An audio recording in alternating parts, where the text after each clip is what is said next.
Well, good evening, guys. Hope you guys are all doing well.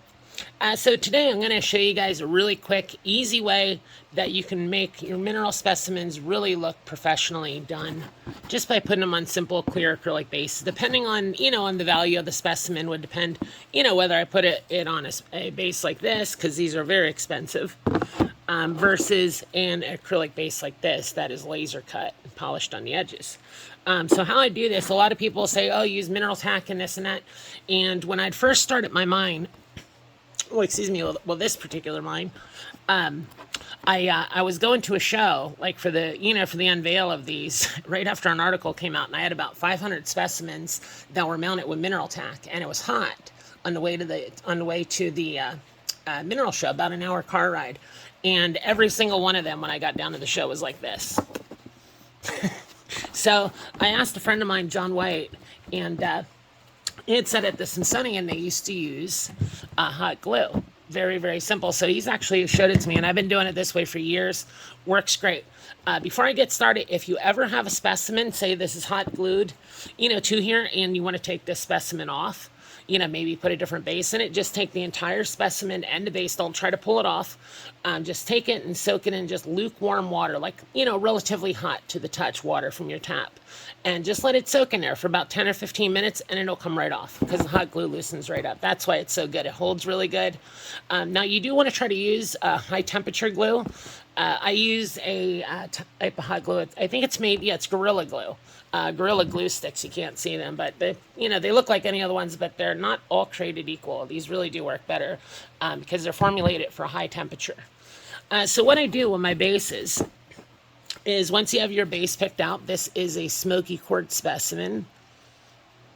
Absolutely awesome windowing, less steel gross on it. It's got multiple heads coming up, pocket mud inclusions, you name it. It's even sceptered on the bottom. Really, really pretty. And I mean, yeah, if you hold it in your hand, it's great. They're nice. But when you put them on a specimen, it just makes them look so much nicer. So what I did, I have tremors in my hands, guys, so I didn't do this part on video. What I do is I take the specimen itself, what it looks like on the bottom where I'm going to mount it, and I figure out how I'm going to mount it first on the base. Which way do I want to turn it this way? Do I want to turn it this way? So on and so forth. And I'll look at it from different angles. And once I figure that out, say I want to hold it right like this, I'll hold the base down, and I'll just take a little black magic marker and I'll just kind of draw around the outside. And then I take a Fordham and I just carve this out. If you look, it's only carved down a little bit. And I carve that out to the relative shape of the outside of this and put some grooves in there. That way, if you put a little bit of a dip in your stands like this, yes, it takes a little bit longer, but when you put the specimen on, you put the hot glue on them, they really stand nice. They don't move around or anything like that. So that's one type. Oh, excuse me. And then for the majority of specimens, you're going to use stands like these. On what I do, I used to hand carve these out, just little circles and stuff like that if they had the bottom of a crystal or a different specimen or whatever, on a Fordham. And instead what I do nowadays, if I have a lot of specimens to mount, I'll take them and I just put them on my drill press, and I take depending on the size crystal for this particular guy right here, I used I think it was a 3/8 inch drill bit there, and I just drilled it down just ever so slightly. And that's all. So what we'll do, we'll start on the big guy here first. And I'll figure out my orientation, which is going to be this way right here. And mind you guys, I have shaky hands. Okay, so I figure out my orientation is going to be like that. I'm going to lay them on that side so I don't mess it up. And then just take your hot glue gun, and you don't want to put too much, but you don't want to put too least. Now with this specimen, this has a lot of surface area touching, so I'm going to give it a couple little squeezes, considering that it's got a big void too to fill in. And I just blow on it a little bit, let it sit for a minute, and then take my specimen and I just press it down into the hot glue, and you want to let it sit for a minute and don't move it. That's very, very important. If you can, have like a fan going and blow on it, or you could just blow some hot air on it. So I'll be back in a minute once this is set up. Okay, so the glue is not quite set up yet, so I'm not going to pick this up. I'm just going to push it to the end, and I'm just going to leave it there, and then just let the glue set up in it. And then once that's hardened, I'll show you guys what I do on a specimen, especially something that is that tall.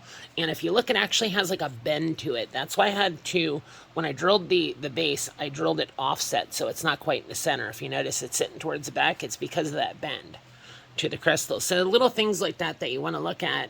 You know, you don't want to just blindly grab a specimen and be like, oh, let's this way or that way.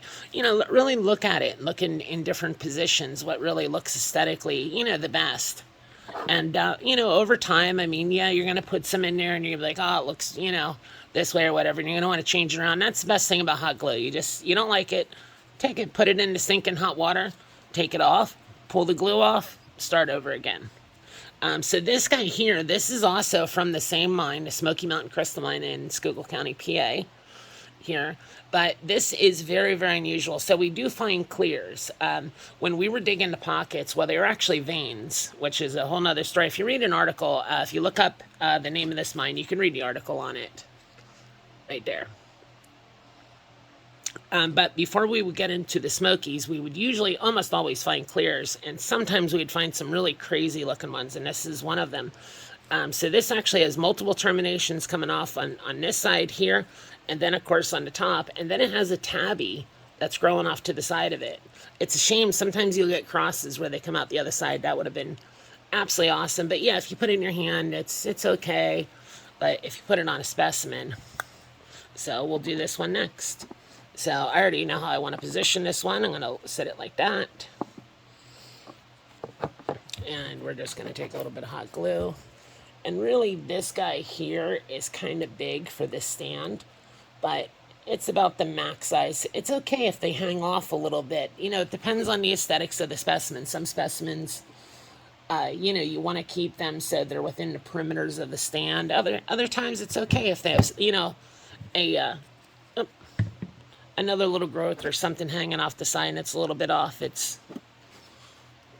we're going to lay them down right into the hole, and I'm going to press them in and not move them. And I usually keep these here for roughly about 30 seconds.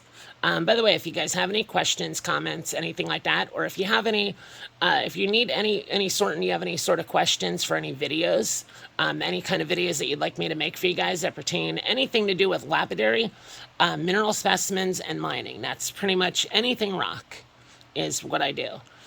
So feel free to ask me. If it's something I can make a video for you guys, I'd be happy to. And that guy there looks like he's about set up. I got a little bit of glue on my finger. So he's about set up. So I'm going to pause the video until these are fully hardened, and then I'll show you each one. Okay, guys, so it's probably about, I let him sit here for a good, 15 minutes, give or take. Added a little bit to this one. So here's the little guy. And you can see on the base, I mean, it looks much, much, much nicer. Got that little guy there. And I'm trying to be a little careful with these because they still technically, need to harden a little bit. And that guy looks absolutely awesome. The luster of these things is just out of this world. Now, if you notice at the base, see a little bit of dripping there? What you can do when you get that is take a real sharp razor blade and just cut and just trim right around. And you want to use a real small little razor blade that can, like one of those little hobbyist knives. I have one over there that I use. And sorry about that, guys. And that is it. So followed by that, make yourself up a nice professional mineral label and put them in your display cabinet and go. So thanks for watching, guys. If you have any other questions, comments, comment below. Thanks for watching, guys. You take care and have a wonderful week ahead.